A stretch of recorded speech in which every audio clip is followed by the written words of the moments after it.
bisa melanjutkan kinerja seperti gubernur-gubernur sebelumnya dan jangan sampai ya ada penutupan-penutupan dalam kinerjanya seperti keuangan. Membawa Jakarta menjadi lebih indah, lebih bersih, lebih aman.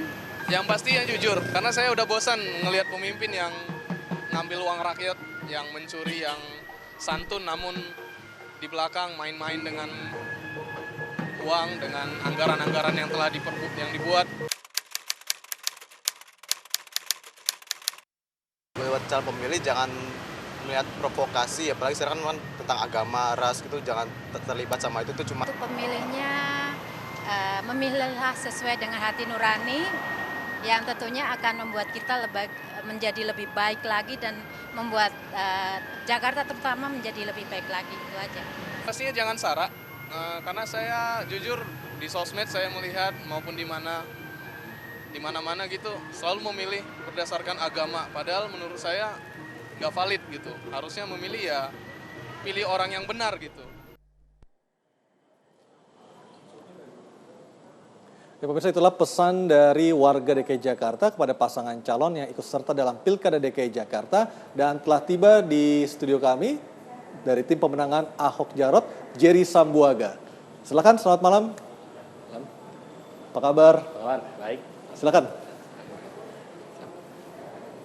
Pak Ahok daftar pertama dengan Pak Jarot, tapi Mas Jerry belakangan yang paling belakangan datang ya. Silakan Mas Jerry. Mas, kalau kita melihat hasil survei dari sejumlah lembaga, menunjukkan pasangan Ahok Jarot memang masih teratas, tapi trennya menurun. Komentar Anda seperti apa? Iya, jadi memang kalau kita lihat mengenai survei ya, tentu semua survei itu kan ada perbedaan dan ada juga persamaan ya. Tapi yang pasti yang sudah tentu kita harus sikapi dengan baik adalah apapun hasilnya, apapun angkanya, berapapun angkanya itu harus kita sikapi dengan positif ya. Kalau dibilang itu menurun ya tentu itu sudah merupakan fenomena yang saya pikir kalau kita cermati secara logika saja. Kalau awal-awal kan Ahok Jarot itu disurvei sebelum ada lawan-lawannya ya, sebelum ada Agus dan juga sekarang ada si Anies ya.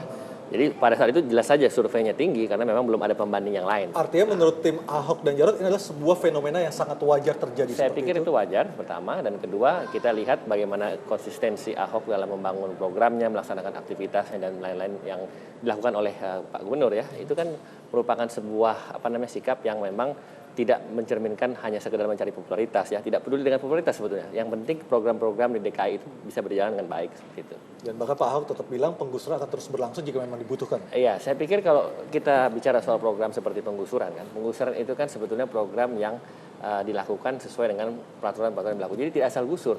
Penggusuran itu dilakukan misalnya ada daerah-daerah memang ruang terbuka hijau. Pak Jerry. Relokasi Pak Jerry, relokasi. Relokasi. Relokasi. Nah, itu tadi kalau dibilang kan gitu. Sebenarnya apapun itu yang dilakukan selama itu sesuai dengan ketentuan, selama itu sesuai dengan kepentingan masyarakat banyak, selama itu sesuai dengan apa yang sudah komitmen kepala daerah terhadap masyarakatnya, saya pikir wajar-wajar saja. Ya. Tetapi menyikapi soal survei tadi, saya pikir ada dua hal. Pertama, kita lihat bahwa sekarang ini sudah ada calon-calon lain. Jadi kalau memang ada angka yang menurun, saya pikir kami di tim juga menilai itu adalah hal yang wajar. Dan kedua, tentu sekali lagi kita lihat adalah yang penting adalah konsistensi dan hasil kerja keras dan juga track record yang bisa juga ditawarkan. Karena kita melihat dari calon-calon yang lain, saya pikir dan juga kami pikir Ahok Jarot ini adalah sosok yang sudah memberikan bukti nyata hasil kerja keras, di mana calon-calon lain mungkin belum mendapatkan kesempatan untuk bisa membuktikan. Gitu. Baik, Mbak Imel, saya agak mencengangkan adalah fenomena Agus Harimurti Yudhoyono. Apakah perolehan suara yang diperoleh dari hasil survei ini juga tidak terlepas dari embel-embel nama Yudhoyono? Artinya ada sosok Pak SBY di belakang Agus. Ya, saya kira bukan hanya faktor Pak SBY, sudah pasti karena yang sangat surprising untuk publik adalah seorang anak muda kemudian militer yang mau mengambil resiko dengan mundur dari militer, padahal dia the rising star menurut saya di angkatannya dengan sejumlah eligible untuk semua kemampuan dia sebagai seorang militer, dan itu juga diakui oleh Panglima TNI, sehingga kami melihat bahwa sosok anak mudanya kemudian juga dari sisi leadership-nya dia memang sudah memiliki, dan di sisi lain kita tidak bisa nafikan bahwa dia adalah anak seorang SBY yang kebetulan Ketua Umum Partai Demokrat dan Presiden Republik Indonesia ke-6. Itu saya kira 3 faktor yang menurut kami juga tidak bisa dipisah-pisahkan gitu loh.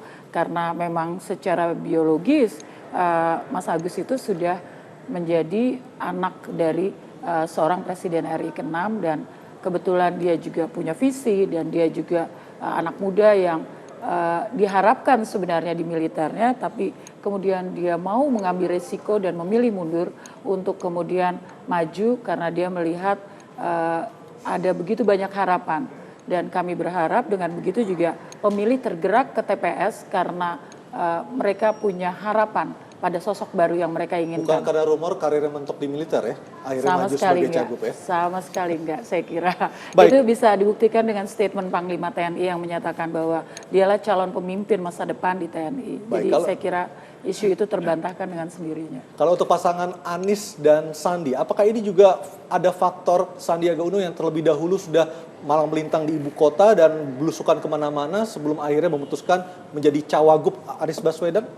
Ya, saya pikir ada faktor tersebut gitu ya. Besar kecilnya memang kita belum melakukan investigasi lebih dalam, tapi paling tidak itu juga berpengaruh terhadap pasangan Mas Anies dengan Bang Sandi. Ya, kita bisa lihat bagaimana track record dari seorang Mas Anies Baswedan. Beliau adalah seorang tokoh pendidikan nasional yang memiliki gagasan-gagasan cukup mumpuni ya untuk membangun satu masyarakat.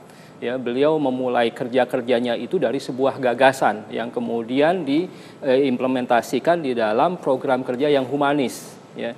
Nah, Mas Anies ini memiliki sifat-sifat humanis yang memang berbeda ya, sangat berbeda dari yang ada sekarang. Ya. Dan itulah yang akan ditawarkan kepada khalayak. Ya. Bagaimana kemudian kita bisa menjalankan program, tapi tidak kemudian meninggalkan sisi-sisi manusiawinya, tidak meninggalkan sisi-sisi humanisnya. Meskipun akhirnya di-reshuffle sama Pak Jokowi. Ya, reshuffle ini tentu ya berlaku pada siapapun, tapi itu kan menyangkut masalah selera ya, bukan masalah kinerja, bukan sama sekali masalah kinerja. Karena kita tahu bahwa Mas Anies ini dia termasuk orang-orang menteri yang memang diberikan apresiasi sama Pak Jokowi. Tidak ada rapat-rapat terbatas yang kemudian dilakukan di dalam departemennya misalnya kan. Jadi masalah kinerja ini bukan, tapi masalah seleranya Pak Jokowi yang memang belum nyambung dengan kerja-kerja Mas Anies. Karena Mas Anies ini punya gagasan yang cukup bagus gitu ya, tapi kemudian yang lain itu mungkin belum bisa nyambung gitu dengan gagasannya Mas Anies. Saya belum sempat menanyakan seberapa besar pengaruh dari sosok Pak SBY, Bu Mega dan juga Pak Prabowo ke Mas Kodari. Kita harus break sejenak. Usai pariwara saya akan menanyakannya kepada Mas Kodari. Tetaplah bersama kami di Talk to iNews.